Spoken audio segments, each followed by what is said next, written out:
Friends, Israel ప్రధాని Netanyahu చనిపోయారా? అసలు ఆ వీడియో నిజమేనా? అసలు ఏం జరిగిందనే విషయాలు మనం పూర్తిగా వీడియోలో తెలుసుకుందాం. అదేవిధంగా ఇప్పటి వరకు చాలామంది సబ్స్క్రైబ్ చేసుకోవట్లేదు, వీడియో చూస్తున్నారు కానీ దయచేసి సబ్స్క్రైబ్ చేసుకుంటారని కోరుకుంటున్నా.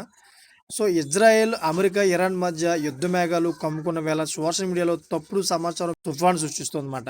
ఇజ్రాయెల్ ప్రధానమంత్రి బెంజమిన్ నెతన్యాహు మరణించారని ప్రస్తుతం కనిపిస్తున్నది ఆయన ఏఐ రూపమని వస్తున్న అంతర్జాతీయంగా కలకలం రేపాయన్నమాట.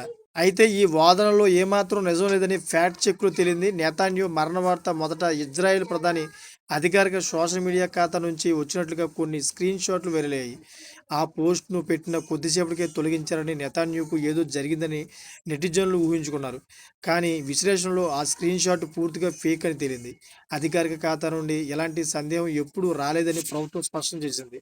నేతన్యాహు దేశాన్ని ఉద్దేశించి ప్రసంగిస్తున్న ఒక వీడియోలో ఆయనకు 6 వేళ్లు ఉన్నట్లు కనిపించడంతో అది కృత్రిమ మేధస్సు సృష్టించిన వీడియో అని సోషల్ మీడియాలో ప్రచారం మొదలైంది. సో, సాధారణంగా ఏఐ చిత్రాల్లో చేతి వేళ్ల విషయంలో కొన్ని లోపాలు దొర్లుతుంటాయి. దాన్ని ఆధారంగా చేసుకొని ఈ పుకారును వ్యాప్తి చేశారు. అయితే ఫ్యాక్ట్ చెక్కర్లు పరిశీలనలో అది కేవలం ఆప్టికల్ ఇన్సులేషన్ అని తేలిందన్నమాట. సో, నేతన్యాహు మాట్లాడుతున్నప్పుడు చెయ్యి కదిపిన కోణం, అదేవిధంగా ఆ సమయంలోని మోషన్ బ్లర్ వల్ల ఒక వేలు అదనంగా ఉన్నట్లు అనిపించింది తప్ప అది ఏఐ సృష్టించిన వీడియో కాదు.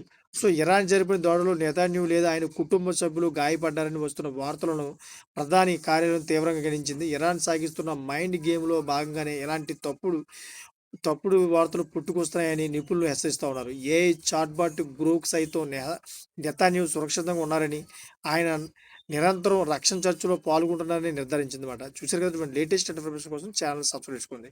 Thanks for watching friends.